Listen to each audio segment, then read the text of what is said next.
열왕기상 8장 31절부터 40절 말씀 마음을 집중하시고 함께 읽어보십니다.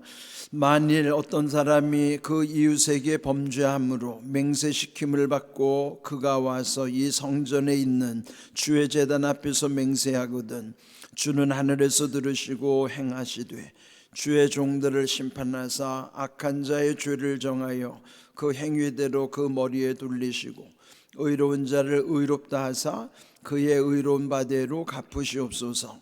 만일 주의 백성 이스라엘이 주께 범죄하여 적국 앞에 패하게 되므로 주께로 돌아와서 주의 이름을 인정하고 이 성전에서 주께 기도하며 간구하거든 주는 하늘에서 들으시고 주의 백성 이스라엘의 죄를 사하시고 그들의 조상들에게 주신 땅으로 돌아오게 하소서.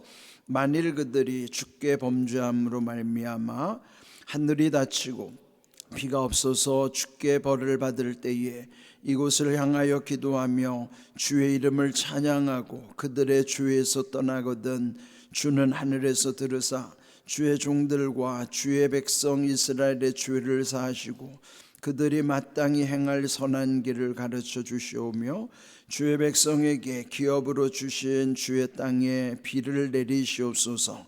만일 이 땅에 기근이나 전염병이 있거나 곡식이 시들거나 깐부기가 나거나 메뚜기나 황충이 나거나 적국이 와서 성읍을 에워싸거나 무슨 재앙이나 무슨 질병이 있든지 막론하고 한 사람이나 혹 주의 온 백성 이스라엘이 다 각각 자기의 마음에 재앙을 깨닫고 이 성전을 향하여 손을 펴고 무슨 기도나 무슨 간구를 하거든 주는 계신 곳 하늘에서 들으시고 사하시며 각 사람의 마음을 아시오니 그들의 모든 행위대로 행하사 갚으시옵소서. 주만 홀로 사람의 마음을 다 아심이니이다. 그리하시면 그들이 주께서 우리 조상들에게 주신 땅에서 사는 동안에 항상 주를 경외하리이다. 아멘. 열왕기상 8장은 후반부는 솔로몬의 기도를 기록하고 있습니다. 어제 주신 말씀에도 보면은 솔로몬이 하나님께 일반적인 기도와 또 특별한 간구에 대한 내용을 표현한 내용이었는데요. 오늘 읽은 이 31절부터 40절에는 네 가지 기도, 그리고 전체로는 51절까지 보면은 7가지 기도가 나와요. 7이라고 하는 숫자는 여러분 상식으로 알다시피 완전수죠. 그래서 7이라는 숫자를 맞춰서 기도도 7가지 기도. 우리가 기도 제목 7가지만 있겠어요? 그러나 7가지로 한정한 것은 7이라고 하는 완전 숫자.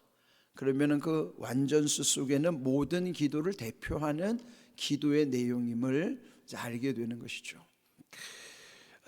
예수님이 우리에게 가르쳐 주신 주기도문에도 보면은 그 기도 제목 7가지인 것도 아시죠? 그 7가지 기도 처음에 보면 하나님을 위한 기도가 3가지가 있고 우리를 위한 기도가 4가지가 있어요. 보면은 하늘에 계신 우리 아버지여 이렇게 하나님을 찾은다면은 이름이 거룩히 여기심을 받으시오며 또 하나님의 나라가 이루어지게 하시오며 또 하나님의 뜻이 하늘에서와 같이 땅에서도 이루어지게 하시옵소서. 이 3가지가 하나님을 위한 기도라면 그 다음에는 오늘 우리에게 일용할 양식을 주셨고 또 우리가 우리에게 죄를 사해 주신 것처럼 우리 죄를 용서해 주시고 또 시험에 들게 하지 마시옵고 다만 악에서 구하시옵소서. 이렇게 4가지는 우리를 위한 기도예요. 그러니까 예수님이 가르치신 기도 속에도 하나님을 위한 기도 3가지, 우리를 위한 기도 4가지를 해서 전체 기도 내용은 7가지 기도 제목이 그 속에 들어있는 거예요. 그것처럼 7이라고 하는 숫자에서의 그 완전함을 상징적인 표현으로 기도도 그렇게 구성이 되어 있다 하는 것이죠. 그런 7의 상징성을 가지고 이제 오늘 여기는 4가지 기도가 먼저 담겨 있어요. 그래서 이제 31절, 33절, 35절 또 37절을 보면은 다 만일 이렇게 시작이 되고 있어요. 만일이라는 거는 아직 일어나진 않았지만 앞으로 이러이러한 일이 만약에 일어난다면, 이제 그러니까 앞으로 일어날 수도 있는, 그런데 대체로 여기서 그 만일이라고 하는 거는 하나님을 떠남으로 또 하나님께 범죄함으로 그 땅에 하나님의 재앙이 나타날 때, 또 벌을 받을 때, 그때 어떻게 해야 되는가? 돌이키고 또 이렇게 회개할 때 하나님 이렇게 우리를 용서하시고 회복시켜 주시옵소서. 이제 그런 내용이에요. 그리고 이제 오늘 이 제목처럼 하늘에서 들으시고 그랬는데, 여기에 이 오늘 읽은 내용에도 보면은 하늘에서 들으시고 이렇게 해 주십시오라고 하는 그 기도들이 계속 반복되는 거예요. 또 예수님이 가르쳐 주신 기도에도 보면은 먼저 하늘에 계신 우리 아버지여 이렇게 표현이 되어 있잖아요. 그런 하늘이라고 하는 거는 우리 눈으로 보이는 하늘이 아니고 하늘과 하늘 위에, 그 위에 계신 하늘, 이제 어제 솔로몬이 고백했던 것처럼 하늘과 하늘들의 하늘이라도 한 것처럼, 구약의 표현을 보면 3층 천 너머에 계시는 하나님이 계시는 곳, 그는 어떤 공간적 의미라기보다는 예수님의 기도 속에도 하늘에 계신이라는 것은 우리와는 완전히 차원이 다르시다는 의미지만은, 그런데 그 하나님이 우리의 아버지라는 사실을 알려주시는 거예요. 그러면 하늘에만 계시는 아버지가 아니고 우리의 아버지라는 것은 하늘에 계신 것으로만 제한이 된 게 아니라 그 하나님이 지금 우리 가운데 함께 하시는 거예요. 나와 함께 하시는 하나님. 그러니까 하나님의 초월성과 하나님의 임재성, 만약에 하늘에만 계시는 하나님이면 나하고 아무 상관이 없어요. 그 하나님이 나와 함께 하시는 하나님이시라는 사실을, 그러니까 우리가 주님의 기도 가운데도 그 하나님의 초월성, 하나님이 우리와 함께 하시는 임재하심, 하늘에 계신 우리 아버지, 그 의미를 잘 새기셔야 되는 거예요. 그래서 이제 오늘 여기도 보면은 하늘에 계신 하나님이 여기와 상관없으신 하나님이 아니고 솔로몬의 기도처럼 이렇게 해 주시옵소서, 그 기도와 간구를 표현한 내용이 오늘 이 구체적으로 솔로몬의 기도 속에 있다 하는 것입니다. 자, 먼저 31절을 보시면, 만일 어떤 사람이 그 이웃에게 범죄함으로 맹세시킴을 받고 그가 와서 이 성전에 있는 주의 제단 앞에서 맹세하거든. 자, 먼저 이웃과의 관계예요. 근데 우리 생각에는 어떻게 보면은 국가적인 기도니까, 또 온 백성을 위한 기도면 처음에는 뭔가 거창할 것으로부터 시작한 생각이 되는데, 일상에서의 중요한 거는 이웃과의 관계잖아요. 여러분, 가장 가까운 이웃이 누굽니까? 그는 가족이에요. 가족이 제일 가까운 이웃이에요. 왜 그럴까요? 다 사람은 각각의 존재인데 각각이 함께하는 고교로부터가 이웃이란 말이에요. 여러분, 아무리 가까운 부부라고 해도 부부가 모든 것을 다 공유하지 못해요. 처음 낯선 사람들끼리 만나가지고 이렇게 서로 다른 사람이 이렇게 만남서부터 조금씩 이렇게 맞춰 들어가다 보면 가운데 통하는 부분이 많을수록, 이제 수학으로 보면 교집합이라고 그러잖아요. 이 가운데 통하는 부분이 많을수록 그 사람들이 행복한 사람이지만, 만나서부터 이게 전혀 평생도 안 맞아가지고 이렇게 사는 사람들이 있어요. 그럼 맨날 싸우겠죠, 무관심하든지. 그런데 이제 조금 겹치는 사람, 그러나 이게 많이 겹칠수록 그분이 복이 있는 분인데, 아무리 봐도 완전히 겹치는 사람은 없어요. 100% 맞는 사람은 없단 말이죠. 예? 그러니까 여러분, 살아도 인생은 다 자기 인생을 자기가 사는 거예요. 그러면서 함께 사는 것이죠. 그러니까 부부도 100%가 안 되는 겁니다. 99% 되기도 어렵지만 어느 정도만 맞아도 그건 좋은 겁니다. 그러니까 우리는 하나님 앞에서 각각 사는 존재고요. 그래서 가장 가까운 이웃이 부부로부터 시작해서 자녀들인 것이고 가족이 제일 가까운 이웃이에요. 그러니까 여러분, 이웃사랑이라는 게 뭐 멀리 이웃을 찾지 말고 가장 가까운 이웃, 가족부터 챙기시는 게 그게 이웃사랑의 기본입니다. 그러니까 여기에 이웃과의 관계라는 것은 나 외의 모든 사람이에요. 그러면 여기에서 그 이웃과의 관계에서 범죄함으로 그건 뭐예요? 이게 잘못된 관계. 그러니까 사람 사이에 죄를 짓는 것이 이게 참, 여기서 먼저 이걸 강조하면서 그를 맹세시키라는 거예요. 그럼 맹세하다 보면은 만약에 자기가 정말 잘못한 것을 뉘우치면 그 진정한 맹세이고, 자기가 만약에 억울하면 억울함을 맹세하겠죠. 그럴 때 아무도 모르죠. 그가 억울한지 속이는지 진짜인지 아무도 몰라요. 그러나 하나님 앞에서 맹세할 때는 얼마나 두렵겠어요. 그러면은 이 맹세할 때 올바른 맹세는 하나님이 의롭게 여기시겠지만은 거짓 맹세는 거기에 대한 하나님의 벌이 따르는 거예요. 저주가 임하는 것이죠. 그래서 솔로몬이 먼저 기도할 때에 이웃과의 관계에 있어서 범죄하면 그를 맹세시키는 곳이 성전이에요. 거기서 거짓 맹세를 하냐 참된 맹세를 하느냐, 그러면서 이때 32절 하나님은 하늘에서 들으신다는 것이죠. 그리고 행하시기를 주의 종들을 심판하사 악한 자의 죄를 정하여 그 행위대로 그 머리에 돌리시고, 이게 뭐예요? 거짓 맹세를 할 경우. 그런데 의로운 자를 의롭다 하사 그의 의로운 바대로 갚으시옵소서. 그 의로움이 뭐예요? 내가 억울하면 억울한 대로 참으로 하나님이 아시면 그는 의가 되는 것이죠. 그러면 의를 의로 갚으시게 해달라는 것이에요. 우리는 아무도 몰라요. 하나님만이 아시니까.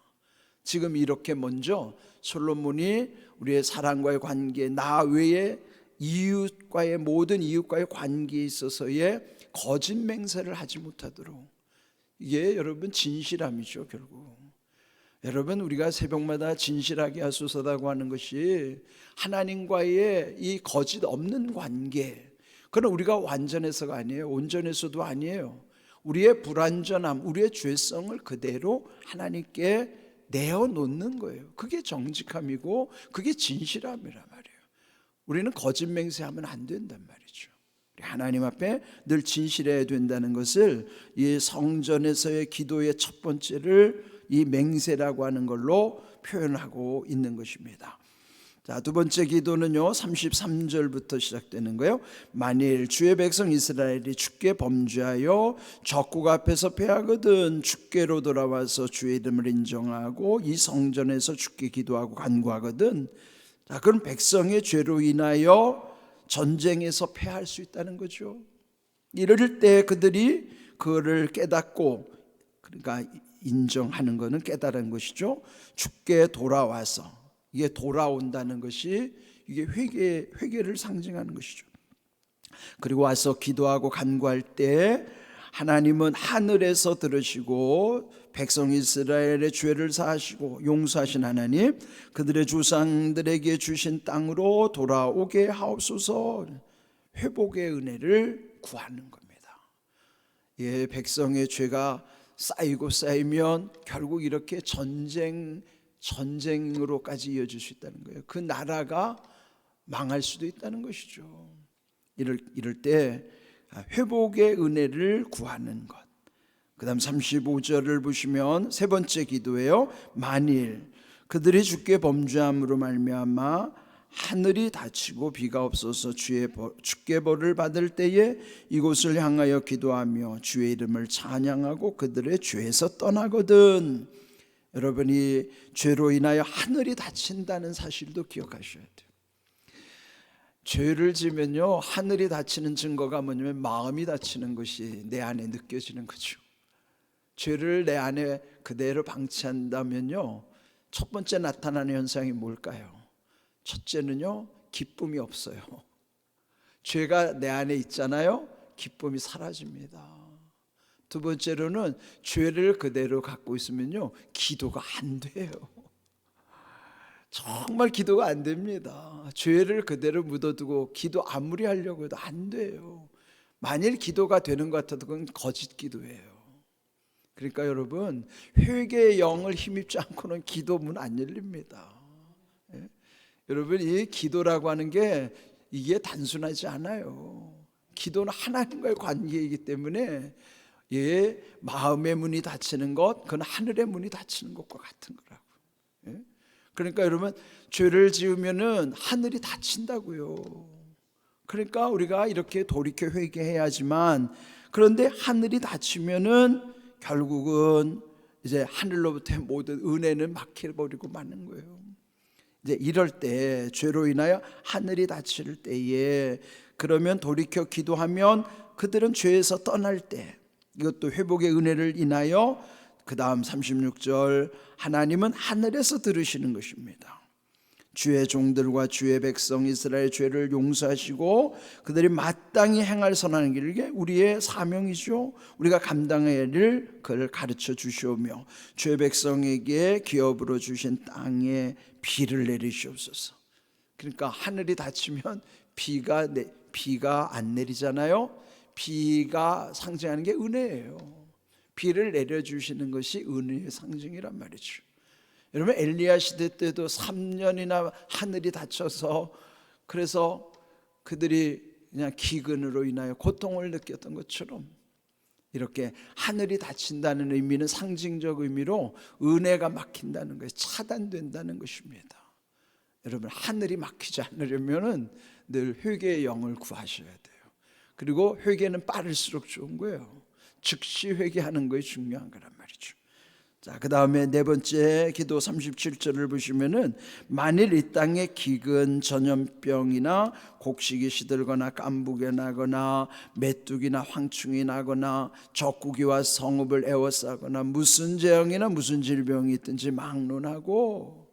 근데 여기도 보면 이제 우리가 흔히 말하는 자연에서 나타나는 재앙들, 이런 여러 가지 우리가 감당할 수 없는, 우린 최근에 코로나를 경험하면 아직도 끝나지 않았지만요, 이런 여러 가지 기근, 전염병, 재앙을 만날 때에, 이럴 때 38절, 한 사람이나 혹 주의 온 백성 이스라엘이 다 각각 자기의 마음의 재앙을 깨닫고 이 성전을 향하여 손을 펴고 무슨 기도나 무슨 간구를 하거든 하나님은 하늘에서 들으시고 용서하심으로 각 사람의 마음을 아시오니 그들의 모든 행위대로 행하사 갚으시옵소서. 주만 홀로 사람의 마음을 다 아심이니이다. 하나님만 모든 사람의 마음을 아시는 거예요. 사람에게 마음 알아달라고 하지 마세요. 하나님만 아시는 거예요. 억울함을 사람에게 호소해봤자 오해만 사고요, 더 힘들어지기 쉬워요. 모든 것은 하나님이 아시니까 하나님께 애통하는 마음을 다 쏟아내셔야 된다고요. 하나님만 아신다는 사실. 결론은 40절, 그리하시면 그들이 주께서 우리 조상들에게 주신 땅에서 사는 동안에 항상 주를 경외하리이다. 이게 결론이에요. 항상 주를 경외하는 것이 재앙을 막는 비결이고, 또 항상 주를 경외할 때, 경외라는 건 하나님 두려워하는 거예요. 하나님 두려워하는 것이 사는 길이란 말이죠. 하나님 두려워해야 죄 안 짓고, 하나님 두려워해야 마음도 평안하고, 하나님 두려워하는 것이 은혜요, 하나님 두려워하는 것이 사는 길이요, 하나님 두려워하는 것이 잘 되는 길이에요. 하나님을 두려워하십시오. 사람을 두려워하지 마세요. 사람은 아무것도 아닌 거예요. 오직 하나님 두려워하시면 사람에 대한 두려움도 이기는 겁니다. 결론은 항상 주를 경외하는 것이 답이라는 것이죠.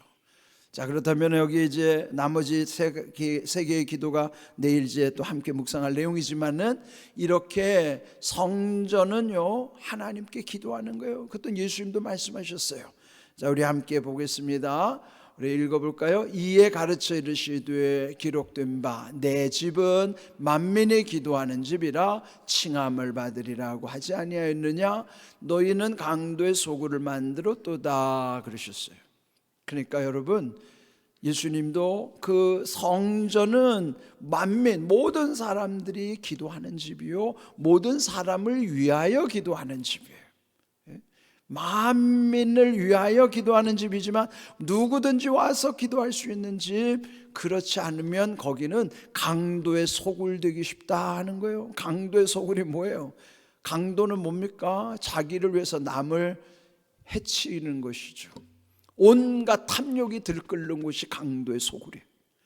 교회도 마찬가지예요.